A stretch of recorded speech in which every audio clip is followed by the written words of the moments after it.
নাম রাখতে লাগবো, সবকটা প্রোডাক্ট বানাইতে কত খরচা হয় এটা থাকতে লাগবো। এবার সবকটা প্রোডাক্ট বেচে আমি কত টাকা হইতেছি এটা থাকতে লাগবো। তার সঙ্গে কি আইব?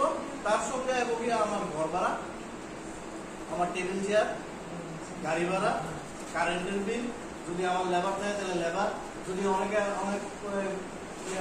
সফটওয়্যার আছে যে প্যাকেট করে বিক্রি করে, যেমন টেডি বিয়ার, বড় বড় টেডি বিয়ার যখন বানানো হয় প্যাকেট করে বিক্রি করে, তাহলে ওই প্যাকেটের খরচাটা হয়, ঠিক আছে না?